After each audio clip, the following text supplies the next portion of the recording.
Have you heard of somebody named Itchy Bacca? Yeah, of course. All right, everyone loves Itchy Bacca. He runs a blog called Disney Star Wars is Dumb. Disney Star Wars is dumb. You can't argue with that. It's I like how he doesn't leave it up for interpretation what he's what he's talking about over there.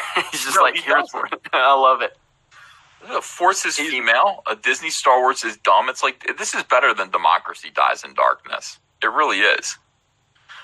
Now, Star Wars Awokened goes a-broken. Jeff, are you aware of this story? Are you aware of Star Wars at the Dollar Tree? I've seen Star Wars sold for $1. Oh, never seen it at the Dollar Tree. That's a first. Damn it! I wish I would have saw this. Damn it! That's amazing. The funny thing is, some of those figures collectors were paying like double and triple for, like the Donnie Yen figure. They're going to be going nuts. It's a damn Vader right there. Yeah, and Rey belongs in the dollar store. Cassian Andor, Princess Leia. Yeah. That's amazing. It is amazing. So these are $1 now. Dollar Tree overprices its Rogue One. Itchy Bacca. I gotta go to one of these stores. Shit. Oh, we gotta go there and we gotta buy. Oh my God. I'm not gonna buy any, but Cosmic Book News published a piece entitled "Disney Movies See Huge Drop in Revenue." In it, they write, Disney released its first quarter earnings report for the 2019 fiscal year, where it is revealed their movie studio's entertainment division suffered a huge drop in revenue. Their report offers that for the first fiscal quarter ending in December 29, 2018, their movies dropped 27% compared to the previous year, which is blamed on the better performance of Star Wars The Last Jedi and Thor Ragnarok compared to Mary Poppins Returns and The Nutcracker and the Four Realms. The decrease in theatrical distribution results was due to the strong performance of Star Wars The Last Jedi and Thor Ragnarok in the prior year quarter compared to Mary Poppins. It's repeating itself. Other significant releases included Ralph Breaks the Internet in the current quarter, while the prior year quarter included Coco. Literate fans are aware that The Last Jedi strongly performed only on its opening weekend. Is that true, Jeremy?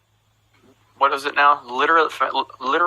I'm looking at now. Literate fans are aware that The Last Jedi strongly performed only on it. So absolutely, the second week drop was like 69%, and it just did like $500 or $600 million opening weekend because a lot of people went in there with good faith, thinking it was going to be good, and then word of mouth collapsed it. Yeah. I mean, the second weekend saw such a severe drop that the film now holds the record for the biggest sequel-to-sequel plunge in cinematic history. I didn't know that. It's a record I can get behind. Mm-hmm. Yeah.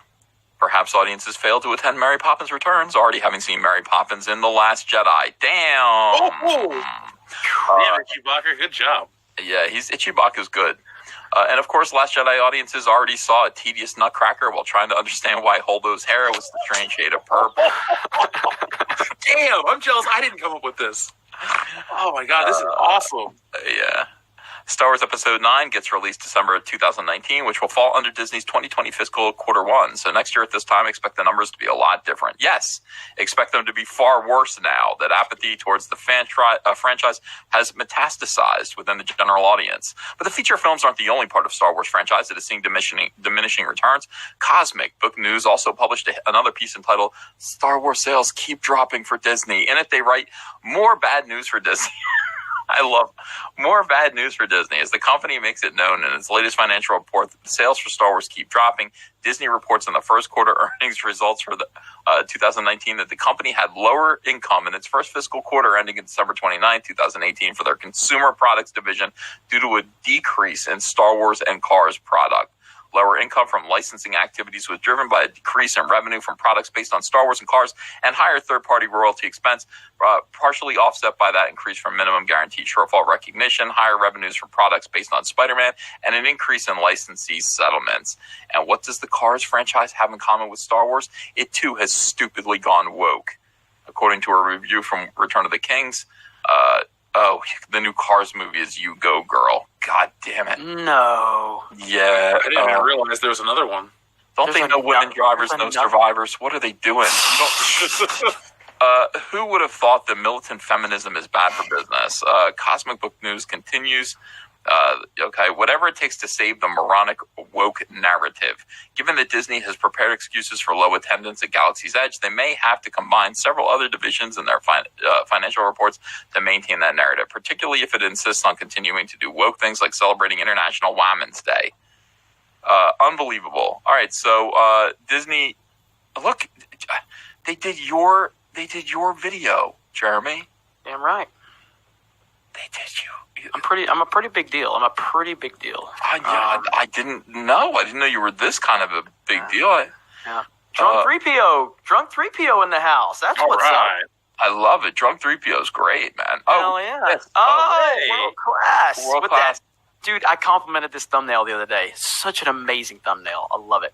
I found it on social media. I gave credit to the artist because I always see that good. part. But I got a part 2 coming out, which does cover the Disney Star Wars toy drop, which is just embarrassing. Unbelievable. I don't see my video. Maybe if I scroll up. No, I didn't make one. The previous highlight was brought to you by your friends at the High Council and their guests. If you liked what you heard here, I encourage you to subscribe to all of their channels, which are linked in the description below. Also, subscribe to popculturepb so that you never miss a High Council highlight.